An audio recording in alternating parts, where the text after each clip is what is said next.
Vous écoutez Radio Equinox, la chaîne du peuple. La chaîne du peuple. Bonjour, le mandat actuel des conseillers municipaux avait été prorogé jusqu'au 31 mai 2026. Ainsi, selon l'article 169, alinéa 3 du Code électoral, le scrutin doit impérativement se tenir au plus tard 20 jours avant l'expiration de ce mandat, ce qui fixe la date butoir au 11 mai 2026, 20 jours au gros avant le 31 mai. Les élections se déroulant traditionnellement les dimanches, le calendrier impose donc la date du 10 mai comme échéance ultime. Pour respecter le délai de 3 mois entre la convocation du corps électoral et le jour du vote, le décret présidentiel doit intervenir au plus tard le 9 février, c'est-à-dire aujourd'hui.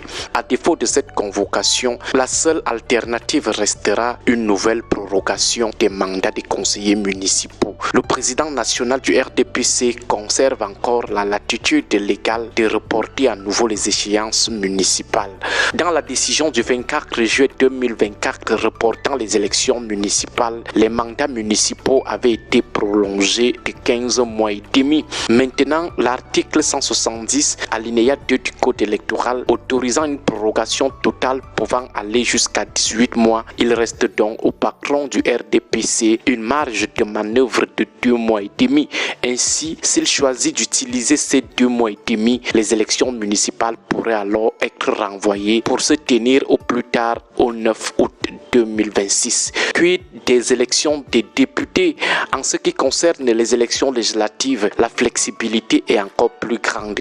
En s'appuyant sur l'article 15 de la Constitution, le leader du RDPC peut décider d'une prorogation discrétionnaire en évoquant des cas de crise graves et des circonstances qu'il exige, qui n'existent que dans sa tête, puisqu'il n'a jamais dit à quelqu'un ce qu'il met dans cas de crise grave ou dans circonstances qu'il exige. En somme, si le président national du RDPC ne convoque pas le corps électoral en ce jour du 9 février, il confirmera implicitement sa volonté de décaler le calendrier. Dès lors, si le report est acté pour les municipales, le nouveau rendez-vous électoral se situerait en août prochain. Si le silence persiste aujourd'hui, tout indiquera que nous nous acheminons vers une nouvelle extension des mandats. Vraiment des calculs compliqués.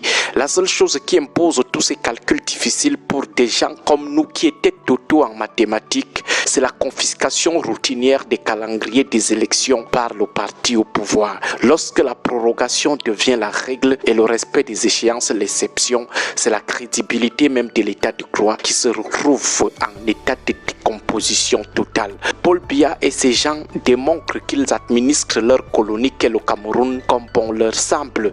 Qui peut alors contester? Vous tentez, on vous jette en prison, tribunal militaire, ou on vous abat à bout portant dans la rue comme cela a été fait pendant les revendications post-électorales. Et ils vous tuent comme ça, sans remords et sans commission d'enquête. Donc, l'opposition est seulement obligée de fermer sa bouche et d'attendre le jour où le régime décidera d'organiser finalement les élections législatives et municipales. Cette maîtrise discrétionnaire de l'agenda par un seul camp, souvent justifiée par des arguments juridiques élastiques, permet au pouvoir de Yaoundé de maintenir ses adversaires dans une salle d'attente permanente où chaque calcul des dates devient un exercice de divination et non une préparation démocratique. Faute des dates précises, les partis d'opposition se retrouvent incapables de planifier sereinement leurs investitures, de mobiliser des financements sur le long terme ou de déployer des campagnes de proximité cohérentes. Pour les forces du changement, la bataille commence ainsi bien avant même la campagne électorale. L'opposition doit d'abord lutter contre l'usure mentale et financière imposée par un calendrier à géométrie variable.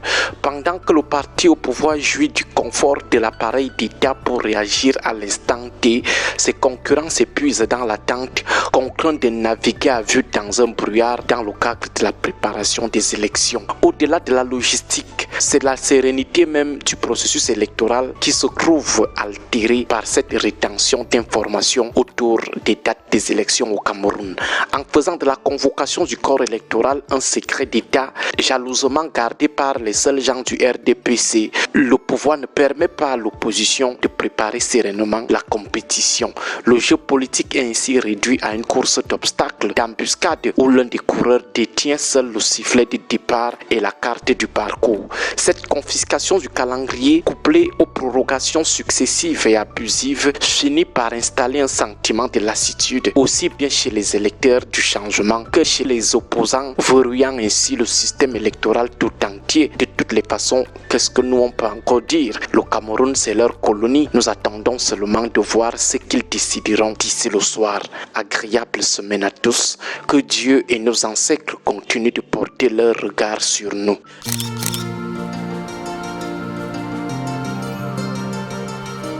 Caméra des rues.